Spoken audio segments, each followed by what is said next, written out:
ಒಂಬತ್ತನೇ ತರಗತಿಯ ವಿದ್ಯಾರ್ಥಿಗಳಿಗೆ ಏಜು ಆಲ್ರೌಂಡರ್ ಚಾನಲ್ಗೆ ಸ್ವಾಗತ. ಈಗ ನಿಮ್ಮ ಮೊದಲ ಪಾಠ the best advice I ever had. ಇದುವರೆಗೂ ನನಗೆ ಸಿಕ್ಕಂತಹ ಅತ್ಯುತ್ತಮ ಬುದ್ಧಿವಾದ ಅಥವಾ ಸಲಹೆ. ಈ ಪಾಠವನ್ನು ಮಿಸಸ್ ವಿಜಯಲಕ್ಷ್ಮಿ ಪಂಡಿತ್ ಅವರು ಬರೆದಿದ್ದಾರೆ. ಇದು ಪಾಠ ಅಂದರೆ ಅವರ ಅನುಭವ. ಅವರಿಗೆ ಅತ್ಯುತ್ತಮ ಬುದ್ಧಿವಾದವನ್ನು ಯಾರು ಹೇಳಿದರು, ಸಲಹೆಯನ್ನು ಯಾರು ಕೊಟ್ಟರು ಅನ್ನೋದನ್ನು ನಾವು ಪಾಠದಲ್ಲಿ ನೋಡೋಣ. ಇಲ್ಲಿ ಒಂದು ವಾರ್ಮ್ ಅಪ್ ಆ್ಯಕ್ಟಿವಿಟಿ ಅಂತ ಕೊಟ್ಟಿದ್ದಾರೆ ನೋಡಿ. Identify the following great personalities ಅಂತ. ಇಲ್ಲಿ ಅವರ ಭಾವಚಿತ್ರಗಳನ್ನು, ಫೋಟೋಗಳನ್ನು ಕೊಟ್ಟಿದ್ದಾರೆ 6 ಜನರದ್ದು. ಅವನ್ನ ನೀವು ನೋಡಿಕೊಂಡು ಈ ತೆಳಗಿನ ಮ್ಯಾಚ್ ದ ಫಾಲೋವಿಂಗ್ ಇದೆ, ಅದನ್ನು ನೀವು ಬರಿಬೇಕು. ಇದನ್ನು ನಾನು ಈಗ ನೇರವಾಗಿ ಮಾಡಿ ಕೊಟ್ಟಿದ್ದೀನಿ ನೋಡಿ. ಇಲ್ಲಿ ಬರುವಂತಹ ಕಠಿಣ ಶಬ್ದಗಳನ್ನು ಕೂಡ ನಾನು ಕೊಟ್ಟಿದ್ದೀನಿ. ಇಂಗ್ಲೀಷ್ನಲ್ಲಿ ವೀಕ್ ಇರುವಂತಹ ವಿದ್ಯಾರ್ಥಿಗಳಿಗೆ ಇದು ತುಂಬ ಉಪಯೋಗ ಆಗ್ತದೆ ಅಂದ್ಕೊಂಡಿದ್ದೀನಿ. ಪಾಠದ ಪ್ರಾರಂಭದಲ್ಲಿ ಒಂದು ಮ್ಯಾಚ್ ದ ಫಾಲೋವಿಂಗ್ ರೀತಿ ಕೊಟ್ಟಿದ್ದಾರೆ, ಅದನ್ನು ನೋಡೋಣ. Now using the clues given in column A right the names of the personalities in column B. ಈಗಾಗಲೇ ಮ್ಯಾಚ್ ಮಾಡಿ ಕೊಟ್ಟಿದ್ದೀನಿ ನೋಡಿ. The first woman president of the UN General Assembly. United ನೇಷನ್ನ ಸಾಮಾನ್ಯ ಸಭೆಯ ಮೊದಲ ಪ್ರೆಸಿಡೆಂಟ್ ಯಾರು, ಮಹಿಳಾ ಪ್ರೆಸಿಡೆಂಟ್ ಯಾರು ಅಂತ ಕೇಳಿದರೆ ವಿಜಯಲಕ್ಷ್ಮಿ ಪಂಡಿತ್. ಅಲ್ಲಿ ಪಾಠದಲ್ಲಿ LAKSH ಅಂತ ಯೂಸ್ ಮಾಡಿದ್ದಾರೆ ಅವರು, ಆ ರೀತಿ ತಗೋಬೋದು. ವಿಜಯಲಕ್ಷ್ಮಿ ಪಂಡಿತ್ ಅವರು ಮೊದಲ ಪ್ರೆಸಿಡೆಂಟ್ UN ಜನರಲ್ ಅಸೆಂಬ್ಲಿದು. The first woman judge of the supreme court of India Fatima Beevi. ಅವರು ಸುಪ್ರೀಂ ಕೋರ್ಟ್ನ ಮೊದಲ ನ್ಯಾಯಾಧೀಶರು. The first woman IPS officer of India Kiran Bedi. ನೀವೆಲ್ಲ ಹೆಸರು ಕೇಳಿರಬೇಕು. ಕಿರಣ್ ಬೇಡಿ ಅವರು ಮೊದಲ IPS ಆಫೀಸರ್, ಮಹಿಳಾ ಆಫೀಸರ್ ಆದವರು. The first woman president of India Pratibha Patil. ಇದು ಕೂಡ ನಿಮಗೆ ಗೊತ್ತಿರ್ಬೋದು ಅಂದ್ಕೊತೀನಿ. ಪ್ರತಿಭಾ ಪಾಟೀಲ್ ಅವರು ಮೊದಲ ಮಹಿಳಾ ಪ್ರೆಸಿಡೆಂಟ್, ರಾಷ್ಟ್ರಪತಿ. The first woman prime minister of India Indira Gandhi, ಪ್ರಧಾನಮಂತ್ರಿ ಆದಂತಹ ಮೊದಲ ಮಹಿಳೆ. The first woman governor in India Sarojini Naidu. ಈಗ ನೋಡಿ, ಆ್ಯಂಗ್ವಿಷ್ ಅಂತ ಕೊಟ್ಟಿದ್ದಾರೆ. ಆ್ಯಂಗ್ವಿಷ್ ಅಂದರೆ ಏನು? ಅತಿಯಾದ ಮಾನಸಿಕ ಅಥವಾ ದೈಹಿಕ ನೋವು. ಮೆಂಟಲ್ ಆರ್ ಫಿಸಿಕಲ್ ಪೇನ್ ಅಂತ. Severe mental or physical pain. At a low ebb, ಧೈರ್ಯಗುಂದು, ಉತ್ಸಾಹ ಕುಂದು ಅಂತ. ಅಂದರೆ ಯಾವುದೇ ಸ್ಪಿರಿಟ್ ಇಲ್ಲದೆ ಹಾಗೆ ಆಗೋದು, ಏನು ಒಂದು ಹುಮ್ಮಸ್ಸು ಇಲ್ಲದ ಹಾಗೆ ಆಗುವ ಒಂದು ಮನಸ್ಥಿತಿ. ಹ್ಯುಮಿಲಿಯೇಟಿಂಗ್, ಅವಮಾನಕರ. ಹ್ಯುಮಿಲಿಯೇಟಿಂಗ್ ಅಂದರೆ ಒಂಥರ ಅಪಮಾನವನ್ನು ಮಾಡುವುದು, ಅವಮಾನವನ್ನು ಮಾಡುವುದು. ಎಂಟೈಟಲ್, ಅರ್ಹ ಅಂದರೆ ಒಂದು ಪದವಿಗೆ, ಒಂದು ಯಾವುದಾದ್ರೂ ಒಂದು ನಮಗೆ ಒಂದು ಪ್ರಶಸ್ತಿಗೆ ನಾವೇನು ಅರ್ಹರಾಗ್ತೀವಲ್ಲ ಅದಕ್ಕೆ ಎಂಟೈಟಲ್. ರೀಸೆಂಟ್ ಅಂದರೆ ಸಿಟ್ಟಾಗು, ಮುನಿಸಿಕೊಳ್ಳು. ಗ್ಯಾಲಿಂಗ್, ಅವಮಾನಕರ, ರೇಗಿಸುವ, ಪೀಡಿಸುವ ಅಂಥ ಒಂದು ಸಂದರ್ಭ, ಘಟನೆ. ಬಿಟರ್, ಕಹಿಯಾದ, ದ್ವೇಷದ. ಆ್ಯಂಟಿಕ್ವೇಟೆಡ್, ಆ್ಯಂಟಿಕ್ವೇಟೆಡ್ ಅಂದರೆ ಹಳೆಯ ಮಾದರಿಯ, ಅಂದರೆ ಔಟ್ಡೇಟೆಡ್ ಅಂತ, ಈಗ ಉಪಯೋಗಕ್ಕೆ ಬರೋದಿಲ್ಲ ಅಂತ. ಪುರಾತನ, ಪ್ರಾಚೀನ ಅಂತ ಹೇಳ್ಬೋದು. ಅಂದರೆ ಸದ್ಯಕ್ಕೆ ಉಪಯೋಗಕ್ಕೆ ಬರೋದಿಲ್ಲ, ತುಂಬ ಹಳೆಯದು ಅಂತ. ಅಂತಹ ಕಾನೂನುಗಳು ಹೆಣ್ಣು ಮಕ್ಕಳಿಗೆ ಮರ್ಯಾದೆಯನ್ನು ಕೊಡ್ತಾ ಇರಲಿಲ್ಲ. ಅಂತಹ ಕಾನೂನುಗಳು ಇದ್ವು ಅನ್ನೋದನ್ನು ಈ ಪಾಠದಲ್ಲಿ ಬರ್ತದೆ. ಔಟ್ವರ್ನ್ ಅಂದರೆ ಸವಕಲಾದ, ನಡೆಯದ. ಕರ್ಟಸಿ, ಸೌಜನ್ಯ. ಡೀಸೆಂಟ್, ಸಭ್ಯ. ಹಂಬಲ್ ಅಂದರೆ ನಮ್ರ. ಇನ್ಫ್ಲಿಕ್ಟ್, ಹೇರು, ಗಾಯ ಮಾಡು. ಅಂದರೆ ಒತ್ತಾಯದಿಂದ ಒಂದು ನಮ್ಮ ಮೇಲೆ ಹೇರುವುದು ಅಥವಾ ನಮ್ಮ ಮನಸ್ಸಿಗೆ ಗಾಯವನ್ನು ಮಾಡುವುದು. ರಿಲೀಫ್, ಶಮನಗೊಳ್ಳು, ಪರಿಹಾರ ಸಿಕ್ಕಿ ಒಂಥರ ಮನಸ್ಸಿಗೆ ಎಲ್ಲ ರಿಲೀಫ್ ಆಯ್ತಪ್ಪ ಅಂತ ಹೇಳ್ತೀವಲ್ಲ, ಆ ರೀತಿ ಉಪಶಮನ ಆಗೋದು, ಶಮನ ಆಗೋದು. ಜಸ್ಚರ್ ಅಂದರೆ ನಡೆ, ನಾವು ಯಾವ ರೀತಿ ನಡೆದುಕೊಳ್ತೇವೆ ಎನ್ನುವುದು. ಡೆಲಿಗೇಷನ್, ನಿಯೋಗ. ಪ್ರತಿನಿಧಿಗಳ ತಂಡ. ಈಗ ಒಂದು ಕಡೆ ಪ್ರವಾಹ ಬಂದಿದೆ, ಅದನ್ನು ಎಷ್ಟು ಹಾನಿಯಾಯಿತು ಏನಾಯಿತು ಅಂತ ನೋಡಲಿಕ್ಕೆ ಒಂದು ಗುಂಪು ಬರ್ತದೆ, ಅದಕ್ಕೆ ಡೆಲಿಗೇಷನ್ ಅಂತ ಹೇಳ್ಬೋದು. ಡಿಸ್ಟ್ರೆಸ್ ಯಾತನೆ, ಪೀಡಿಸು. ಮೀನ್ಸ್ ಮಾರ್ಗ. ಎಂಡ್ ಅಂದರೆ ಫಲ, ಕೊನೆ. ಅಂದರೆ ನಾವು ಯಾವುದನ್ನಾದರೂ, ಈಗ ಒಬ್ಬನಿಗೆ ಬಹಳ ದುಡ್ಡು ಗಳಿಸ್ಬೇಕಂತಿರ್ತದೆ, ಅವನು ಅನ್ಯಾಯದ ಮಾರ್ಗದಲ್ಲಿ ನಡೆದು ದುಡ್ಡು ಗಳಿಸಿದರೆ ಅದರಿಂದ ಏನೂ ಉಪಯೋಗ ಇಲ್ಲ. ಆತನಿಗೆ ಮನಸ್ಸಿನಲ್ಲಿರ್ತದೆ ನಾನು ಹಿಂಗೆ ಕೆಟ್ಟದ್ದನ್ನು ಮಾಡಿ ದುಡ್ಡು ಗಳಿಸಿದೆ ಅಂತ. ಆದ ಕಾರಣ ಗಾಂಧೀಜಿಯವರು ಹೇಳ್ತಾರೆ, ಎಂಡ್ ಎಷ್ಟು ಉಪಯೋಗವೋ, ಎಂಡ್ ಎಷ್ಟು ಮುಖ್ಯನೋ ಅಷ್ಟೇ ಮೀನ್ಸ್ ಕೂಡ ಮುಖ್ಯ ಅಂತ. ಅಂದರೆ ನಾವು ಹೇಗೆ ಫಲವನ್ನು ಪಡಿತೀವೋ ಆ ಫಲ ಪಡೀಲಿಕ್ಕೆ ನಾವು ನಡೆದಂಥ ದಾರಿ, ನಾವು ಆಯ್ದುಕೊಂಡ ಮಾರ್ಗ ಕೂಡ ತುಂಬ ಮುಖ್ಯವಾದದ್ದು ಅಂತ. ಪರ್ಸ್ಪೆಕ್ಟಿವ್, ಗ್ರಹಿಕೆ, ದೃಷ್ಟಿಕೋನ, ನಾವು ಯಾವ ರೀತಿ ಗ್ರಹಿಸ್ತೀವಿ ಅನ್ನೋದು. ಈಗ ಪಾಠವನ್ನು ನೋಡೋಣ. Below is an article written by Mrs Vijayalakshmi Pandit, one of Pandit Jawaharlal Nehru sisters. ನೋಡಿ, ಈ ಕೆಳಗೆ ಕೊಟ್ಟಿರುವಂತಹ ಪಾಠ ಇದೊಂದು ಆರ್ಟಿಕಲ್, ಇದೊಂದು ಲೇಖನ. ಯಾರಿಂದ ಬರೆದಿದ್ದು? ಮಿಸಸ್ ವಿಜಯಲಕ್ಷ್ಮಿ ಪಂಡಿತ್ ಅವರು ಬರೆದಂತಹ ಲೇಖನ. ಅವರು ಪಂಡಿತ ಜವಾಹರ್ಲಾಲ್ ನೆಹರು ಅವರ ಸಹೋದರಿಯರಲ್ಲಿ ಒಬ್ಬರು. ಆ ಪಂಡಿತ ಜವಾಹರ್ಲಾಲ್ ನೆಹರು ನಿಮ್ಗೆ ಗೊತ್ತಿರಬೇಕು, ನಮ್ಮ ಮೊದಲ ಪ್ರಧಾನಮಂತ್ರಿ. ಅವರ ಸಹೋದರಿಯಾದ ವಿಜಯಲಕ್ಷ್ಮಿ ಪಂಡಿತ್ ಅವರು ಒಂದು ಲೇಖನವನ್ನು ಬರೆದಿದ್ದರು ಪತ್ರಿಕೆಗೆ. ಆ ಲೇಖನವನ್ನೇ ಇಲ್ಲಿ ನಮಗೆ ಪಾಠವನ್ನಾಗಿ ಕೊಟ್ಟಿದ್ದಾರೆ. She wrote it for the readers digest, A monthly magazine, when she was the high commissioner for India in the United Kingdom. ನೋಡಿ, ಅವರು ರೀಡರ್ಸ್ ಡೈಜೆಸ್ಟ್ ಎನ್ನುವ ಒಂದು ಮಾಸಿಕ ಪತ್ರಿಕೆಗೆ ಇದನ್ನು ಲೇಖನವನ್ನಾಗಿ ಬರೆದಿದ್ರು. ಆವಾಗ ಅವ್ರು ಏನಿದ್ರು ಅಂದರೆ high commissioner for India in the United Kingdom. United Kingdom ಅಂದರೆ ಇಂಗ್ಲೆಂಡ್ನಲ್ಲಿ ಹೈ ಕಮಿಷನರ್ ಇದ್ದರು, ಇಂಡಿಯಾದ ಹೈ ಕಮಿಷನರ್ ಅಂತ ಇದ್ದರು. ಆವಾಗ ಬರೆದಂಥ ಲೇಖನ ಇದು. The best advice I ever had came from one of the greatest souls the world has ever known, Mahatma Gandhi, on a sunny afternoon a decade ago.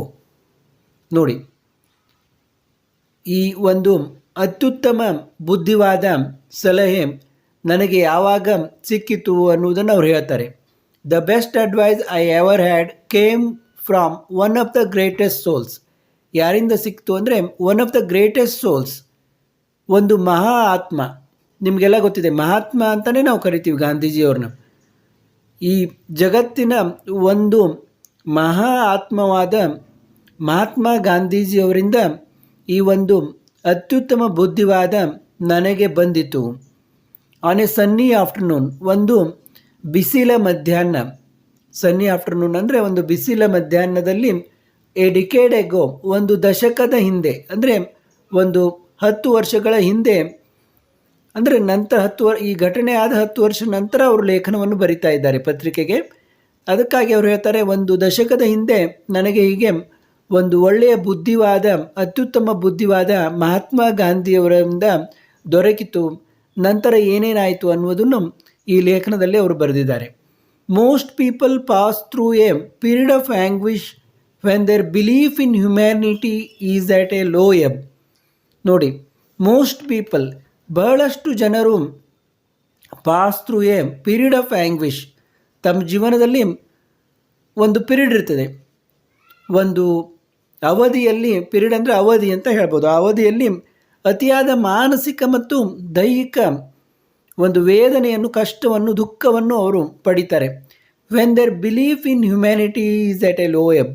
ಅವರಿಗೆ ಯಾವಾಗ ಈ ಮಾನವತ್ವದಲ್ಲಿ, ಮಾನವತೆಯಲ್ಲಿ ಒಂದು ನಂಬಿಕೆಯನ್ನು ಕಳೆದುಕೋತಾರೆ, ಅಥವಾ ಅತ್ಯಂತ ಕೆಳಗೆ ಉಳಿತದೋ, ಅವರ ಧೈರ್ಯ ಕುಂತದೋ, ಉತ್ಸಾಹವೇ ಇಲ್ಲದಂತಾಗ್ತದೆ. ಏನಪ್ಪ ಈ ಜಗತ್ತಿನಲ್ಲಿ ಒಂದು ಮಾನವತೆ ಅನ್ನೋದೇ ಇಲ್ವಾ, ಮಾನವತೆಗೆ ಬೆಲೆನೇ ಇಲ್ವಾ ಅಂತ ಅವರಿಗೆ ಅನಿಸಿದಾಗ ಅವರು ತುಂಬ ದುಃಖಿತರಾಗ್ತಾರೆ. I was in such a period. ಅವರು ಕೂಡ, ವಿಜಯಲಕ್ಷ್ಮಿ ಪಂಡಿತ್ ಅವರು ಕೂಡ ಅಂಥ ಅವಧಿಯಲ್ಲಿ ಇದ್ದರು ಅಂತ. My husband had recently died. ನನ್ನ ಗಂಡ ರೀಸೆಂಟ್ಲಿ ಅಂದರೆ ಇತ್ತೀಚೆಗೆ ತೀರಿಕೊಂಡಿದ್ದರು. My deep sorrow over his loss was followed by the humiliating realization. My deep sorrow, ನನ್ನ ಅತ್ಯಂತ ದುಃಖ, ಓವರ್ ಇಸ್ ಲಾಸ್, ಅವರನ್ನು ಕಳೆದುಕೊಂಡಂತಹ ದುಃಖ, was followed by the humiliating realisation. ನೋಡಿ, ಮೊದಲೇ ಅವರನ್ನು ಕಳೆದುಕೊಂಡು ಅತ್ಯಂತ ದುಃಖದಲ್ಲಿದ್ದಾರೆ. ಅವಾಗೆ ಅವರಿಗೆ ಒಂದು ಅವಮಾನಕರವಾದಂಥ ಒಂದು ರಿಯಲೈಸೇಷನ್, ಒಂದು ಮನವರಿಕೆ ಆಯಿತು. That in the eyes of Indian law, ಭಾರತೀಯ ಕಾನೂನಿನ ದೃಷ್ಟಿಯಲ್ಲಿ, I had no individual existence, ನನಗೆ ಯಾವುದೇ ಒಂದು ಸ್ವಂತ ಎಕ್ಸಿಸ್ಟೆನ್ಸ್ ಅಂದರೆ ಇರುವಿಕೆ ಇಲ್ಲ ಅಂತ. ಅಂದರೆ ಭಾರತೀಯ ಕಾನೂನಿನ ದೃಷ್ಟಿಯಲ್ಲಿ ಮಹಿಳೆಯಾದ ನನಗೆ ಯಾವುದೇ ಒಂದು ಸ್ವಂತ ಇರುವಿಕೆ ಇಲ್ಲ ಅಂತ ಅವರಿಗೆ ಅನಿಸಿ ತುಂಬ ಬೇಸರವಾಯಿತು ಅನ್ನೋದನ್ನು ಇಲ್ಲಿ ಹೇಳ್ತಾರೆ. Along with other Indian woman I had participated for years with men in the national struggle. ನೋಡಿ, ಅನೇಕ, ನಾನೊಬ್ಬನೇ ಅಲ್ಲ ಅಂತ ಹೇಳ್ತಾರೆ ಅವ್ರು, ನಾನೊಬ್ಬಳೇ ಅಲ್ಲ, ಅನೇಕ ಭಾರತೀಯ ಮಹಿಳೆಯರೊಂದಿಗೆ ನಾನು ಕೂಡ ವರ್ಷಗಾನುಗಟ್ಟಲೆ ಈ ರಾಷ್ಟ್ರೀಯ ಹೋರಾಟದಲ್ಲಿ, ಸ್ವಾತಂತ್ರ್ಯ ಹೋರಾಟದಲ್ಲಿ ಭಾಗಿಯಾಗಿದ್ದೆ ಅಂತ, ಪುರುಷರೊಡನೆ ಭಾಗಿಯಾಗಿದ್ದೆ. Working and suffering side by side with them, ನಾನು ಕೂಡ ಸಾಕಷ್ಟು ಕೆಲಸವನ್ನು ಮಾಡಿದೆ, ಅತ್ಯಂತ ತೊಂದರೆಗೆ ಒಳಗಾದೆ, ಅವರೊಂದಿಗೆ ಆ ಪುರುಷರಂತೆ ಕೂಡ ನಾನು ಸಾಕಷ್ಟು ಕೆಲಸ ಮಾಡಿದೆ ಮತ್ತು ಸಾಕಷ್ಟು ಬಾರಿ ತೊಂದರೆಗೊಳಗಾದೆ. With them until it had finally been achieved. ಅಂದರೆ ಸ್ವಾತಂತ್ರ್ಯ ಸಿಗುವವರೆಗೆ ನಾವು ಕೂಡ, ಮಹಿಳೆಯರು ಕೂಡ ಸಾಕಷ್ಟು ಕೆಲಸವನ್ನು ಮಾಡಿದೆವು, ಸಾಕಷ್ಟು ತೊಂದರೆಗೆ ಒಳಗಾದೆವು ಈ ಸ್ವಾತಂತ್ರ್ಯ ಸಿಗುವವರೆಗೂ. ಯಟ್ ಇನ್ ಲಾ, ಆದರೂ ಕೂಡ ಈ ಕಾನೂನಿನಲ್ಲಿ we woman were still recognised only through our relationship to men. ನೋಡಿ, ಆದರೂ ಕೂಡ ಈ ಕಾನೂನಿನಲ್ಲಿ ವಿ ವುಮನ್, ನಾವು ಮಹಿಳೆಯರು, ವೇರ್ ಸ್ಟಿಲ್ ರಿಕಗ್ನೈಸ್ಡ್, ನಾವು ಯಾರ ಮೂಲಕ ಪರಿಚಯಿಸಲ್ಪಡ್ತೀವಿ, ಯಾರ ಮೂಲಕ ಗುರುತಿಸಲ್ಪಡ್ತೀವಿ ಅಂದರೆ ನಮ್ಮ ಸಂಬಂಧ, ಪುರುಷರ ಜೊತೆ ನಮ್ಮ ಸಂಬಂಧ ಯಾವ ರೀತಿ ಇದೆ ಈ ಸಮಾಜದಲ್ಲಿ ಅನ್ನೋದರ ಮೂಲಕ ನಾವು ಗುರುತಿಸಲ್ಪಡ್ತೀವಿ. ಅಂದರೆ ಒಬ್ಬಳು ಮಹಿಳೆ ತನ್ನ ಗಂಡನ ಮೂಲಕ, ತನ್ನ ಪತಿಯ ಮೂಲಕ ಪರಿಚಯಿಸಲ್ಪಡ್ತಾಳೆ. ಅಂದರೆ ಈ ಮಹಿಳೆ ಇವರ ಪತಿ, ಈ ಮಹಿಳೆ ಇವರ ಪತ್ನಿ ಅಂತ. ಅವಳಿಗೆ ಒಂದು ಪ್ರತ್ಯೇಕ ಇರುವಿಕೆ ಇಲ್ಲ, ಒಂದು ಪ್ರತ್ಯೇಕ ಘನತೆ ಗೌರವಗಳು ಅವಳಿಗೆ ಇಲ್ಲ. ಇದು ಅವರಿಗೆ ತುಂಬ ದುಃಖವನ್ನು ತಂದಂತಹ ವಿಷಯ. Now as a widow without a son I was not entitled to any share of the family property nor were my 2 daughters. ನೋಡಿ, ನೌ ಆ್ಯಸ್ ಎ ವಿಡೋ, ಒಬ್ಬ ವಿಧವೆಯಾಗಿ, ವಿದೌಟ್ ಎ ಸನ್, ನನಗೆ ಮಗ ಇಲ್ಲ, ಮಗ ಇಲ್ಲದ ವಿಧವೆಯಾಗಿ, ಐ ವಾಸ್ ನಾಟ್ ಎಂಟೈಟಲ್ಡ್, ನನಗೆ ಅರ್ಹತೆ ಇಲ್ಲ, ಇದರಲ್ಲಿ to any share of the family property, ಈ ಕುಟುಂಬದ ಆಸ್ತಿಯಲ್ಲಿ ನನಗೆ ಯಾವುದೇ ಭಾಗ ಇಲ್ಲ, ಯಾಕಂದರೆ ನನಗೆ ಮಗ ಇಲ್ಲ. ನಾರ್ವೇರ್ ಮೈ 2 ಡಾಟರ್ಸ್, ನನಗಾಗಲಿ ನನ್ನ 2 ಹೆಣ್ಣು ಮಕ್ಕಳಿಗಾಗಲಿ ಈ ಕುಟುಂಬದ ಆಸ್ತಿಯಲ್ಲಿ ಭಾಗ ಇಲ್ಲ. ದಿಸ್ ಗ್ಯಾಲಿಂಗ್ ಪೊಸಿಷನ್, ಈ ಒಂದು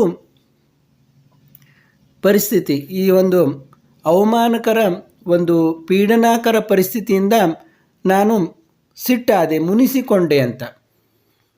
ಗ್ಯಾಲಿಂಗ್ ಅಂತಂದರೆ ಒಂದು ಅವಮಾನಕರ ಪರಿಸ್ಥಿತಿ, ಅದರಿಂದ ರೀಸೆಂಟೆಡ್ ಅಂದರೆ ಮುನಿಸಿಕೊಂಡೆ, ಸಿಟ್ಟಾದೆ ಅಂತ. I was bitter towards those members of my family who supported this antiquated law. ನನ್ನ ಕುಟುಂಬದ ಸದಸ್ಯರು ಈ ಆ್ಯಂಟಿಕ್ವೇಟೆಡ್ ಲಾ, ಈ ಪುರಾತನ ಕಾಯ್ದೆ, ಈ ಕೆಲಸಕ್ಕೆ ಬಾರದಂಥ ಈ ಹಳೆಯ ಕಾಯ್ದೆಯನ್ನು ಅವರು ಸಪೋರ್ಟ್ ಮಾಡಿದರು. ಅಂದರೆ ಇವರಿಗೆ ಆಸ್ತಿಯನ್ನು ಕೊಡಲಿಕ್ಕೆ ಅವರು ಒಪ್ಪಲಿಲ್ಲ. ಅವರು ಆ ಹಳೆಯ ಕಾನೂನನ್ನು ಪುರಸ್ಕರಿಸಿದರು, ಅದಕ್ಕೆ ಅವರು ಬೆಂಬಲವಾಗಿ ನಿಂತರು, ಇವರಿಗೆ ಆಸ್ತಿಯನ್ನು ಕೊಡಲಿಲ್ಲ. ಹೀಗಾಗಿ ಅವರಿಗೆ ತುಂಬ ಕಹಿಯಾದ ಘಟನೆ ಆಯಿತು. ಆದ ಕಾರಣ ಅವರ ಮೇಲೆ ಇವರು ತುಂಬ ಮುನಿಸಿಕೊಂಡರು. ಅವರ ಬಗ್ಗೆ ಒಂದು ಕಹಿಯಾದ ಅನುಭವ, ಒಂದು ದ್ವೇಷದ ಪರಿಸ್ಥಿತಿ ಇವರಿಗೆ ಉಂಟಾಯಿತು. At this time, I went to pay my respect to Gandhiji and say goodbye before leaving for America to take part in a conference. ಈ ಹೊತ್ತಿನಲ್ಲಿ ಅವರು ಗಾಂಧೀಜಿಯವರಿಗೆ ಗೌರವವನ್ನು ಸಲ್ಲಿಸಲು ಮತ್ತು ಅವರನ್ನು ಮಾತಾಡಿಸಿ ಅವರಿಗೆ ವಿದಾಯವನ್ನು ಹೇಳಲಿಕ್ಕೆ, ಅಂದರೆ ಇವರು ಅಮೇರಿಕಾಗೆ ಹೊರಟಿದ್ದರು. ಒಂದು ಸಮ್ಮೇಳನದಲ್ಲಿ ಭಾಗವಹಿಸಲು ಅಮೇರಿಕಕ್ಕೆ ಹೋಗುವ ಮುನ್ನ ಗಾಂಧೀಜಿಯವರನ್ನು ಭೇಟಿಯಾಗಿ ಅವರಿಗೆ ಗೌರವವನ್ನು ಸಲ್ಲಿಸಿ ಅವರಿಂದ ವಿದಾಯವನ್ನು ಕೋರಬೇಕು ಅಂತ ಹೋದರು. After our talk he asked, ಇವರ ಮಾತುಕತೆ ಆದ ನಂತರ ಗಾಂಧೀಜಿಯವರು ಕೇಳ್ತಾರೆ, have you made your peace with your relatives? ನೀವು ನಿಮ್ಮ ಸಂಬಂಧಿಗಳೊಂದಿಗೆ ಶಾಂತಿಯನ್ನು ಉಂಟು ಮಾಡಿಕೊಂಡಿದ್ದೀರಾ ಅಥವಾ ಸಮಾಧಾನದಿಂದ ಇದ್ದೀರಾ? I was amazed that he would take sides against me. ಈ ಮಾತುಗಳನ್ನು ಕೇಳಿ ಇವರಿಗೆ ಆಶ್ಚರ್ಯವಾಯಿತು. ಅಂದರೆ ಗಾಂಧೀಜಿಯವರು ಕೂಡ ಅವರ ಕುಟುಂಬದವರ ಕಡೆಗೆ ಆದಂತೆ ಇವರಿಗೆ ಅನಿಸ್ತು. I have not quarrelled with anyone. ಇವರು ಹೇಳಿದರು, ನಾನು ಯಾರ ಜೊತೆಗೂ ಜಗಳ ಆಡಿಲ್ಲ. I replied, but I refuse to have anything to do with those who take advantage of an outworn law. ಆದರೆ ಇಂಥ ಒಂದು ಔಟ್ಡೇಟೆಡ್, ಒಂದು ಉಪಯೋಗವಿಲ್ಲದ ಕಾನೂನಿನ ಲಾಭವನ್ನು ಅವರು ತೆಗೆದುಕೊಂಡು to create a difficult and humiliating situation for me. ನನಗೆ ಅತ್ಯಂತ ಕಷ್ಟದ ಒಂದು ಅವಮಾನಕರ ಪರಿಸ್ಥಿತಿಯನ್ನು ಅವರು ಉಂಟು ಮಾಡ್ತಾ ಇದ್ದಾರೆ ಇಂತಹ ಕಾನೂನನ್ನು ಮುಂದಿಟ್ಕೊಂಡು. ಆದ ಕಾರಣ ನಾನು ಅವ್ರನ್ನು ತಿರಸ್ಕರಿಸ್ತಾ ಇದ್ದೀನಿ ಅಂತ ಅವರು ಹೇಳ್ತಾರೆ. ಇಲ್ಲವಾದರೆ ನಾನು ಅವರೊಂದಿಗೆ ಯಾವ ಜಗಳವನ್ನು ಕೂಡ ಮಾಡಿಲ್ಲ ಅಂತ. Gandhiji looked out of the window for a moment. ಗಾಂಧೀಜಿಯವರು ಕಿಡಕಿಯಿಂದ ಒಂದು ನಿಮಿಷ ಹೊರಗಡೆ ನೋಡಿದರು. Then he turn to me and smiled and said. ಆಮೇಲೆ ಅವರು ಇವರ ಕಡೆ ಹೊರಳಿ ನಗುತ್ತಾ ಹೇಳ್ತಾರೆ, you will go and say goodbye. ನೀವು ಹೋಗ್ರಿ, ಅವರಿಗೆ ವಿದಾಯವನ್ನು ಹೇಳ್ರಿ, ಗುಡ್ ಬೈ ಅಂತ ಹೇಳ್ರಿ. Because courtesy and decency demand this. ಯಾಕಂದರೆ ಒಂದು ಸೌಜನ್ಯ, ಒಂದು ನಮ್ರತೆ ಇರಬೇಕು, ಅದು ಇದನ್ನು ಬಯಸ್ತದೆ ಅಂತ. ಅಂದರೆ ನಾವು ಭಾರತೀಯರು ಎಲ್ಲ ಜೊತೆಗೆ ನಾವು ಎಲ್ಲಾದರೂ ದೂರ ಹೊರಟ್ರೆ ನಮ್ಮ ಮನೆ ಮಂದಿಗೆ ಹೋಗಿ ಬರ್ತೀವಿ ಅಂತ ಹೇಳ್ತೀವಿ. ಆ ರೀತಿ ನೀವು ನಿಮ್ಮ ಮನೆ ಮಂದಿಗೆ ಹೇಳ್ರಿ ಅಂತ ಗಾಂಧೀಜಿಯವರು ಹೇಳ್ತಾರೆ. In India we still attach importance to these things. ನೋಡಿ, ಭಾರತದಲ್ಲಿ ನಾವು ಇಂಥ ವಿಷಯಗಳಿಗೆ ಹೆಚ್ಚು ಪ್ರಾಮುಖ್ಯತೆಯನ್ನು ಕೊಡ್ತೀವಿ ಅಂತ ಅವ್ರು ಹೇಳ್ತಾರೆ. No, I declared. ಆವಾಗ ವಿಜಯಲಕ್ಷ್ಮಿ ಪಂಡಿತ್ ಅವರು ಹೇಳ್ತಾರೆ, ನೋ, ಇಲ್ಲ ಅಂತ ಹೇಳ್ತಾರೆ. Not even to please you will I go to those who wish to harm me. ನಾನು ಅವರಿಗೆ ಯಾಕೆ ಅವ್ರ ಮನಸ್ಸಿಗೆ ಇದನ್ನು ಮಾಡಬೇಕು? ನನ್ನನ್ನು ಅವರು ಹಾರ್ಮ್ ಮಾಡ್ತಾ ಇದ್ದಾರೆ, ನನ್ನ ಮನಸ್ಸಿಗೆ ಹಿಂಸೆ ಮಾಡುವಂಥವ್ರನ್ನು ನಾನು ಹೋಗಿ ಯಾಕೆ ಭೇಟಿ ಆಗಬೇಕು? ಅವ್ರನ್ನ ಯಾಕೆ ನಾನು ಖುಷಿಪಡಿಸ್ಬೇಕು, ಪ್ಲೀಸ್ ಮಾಡಬೇಕು ಅಂತ ಹೇಳ್ತಾರೆ. No one can harm you except yourself. ನೋಡಿ, ಇದೊಂದು ಅತ್ಯಂತ ಈ ಪಾಠದಲ್ಲಿ ಮುಖ್ಯವಾಗಿ ಬಂದಿರುವಂಥ ಇದು. No one can harm you except yourself. ನಿಮ್ಮ ಹೊರತಾಗಿ ನಿಮ್ಮನ್ನು ಯಾರೂ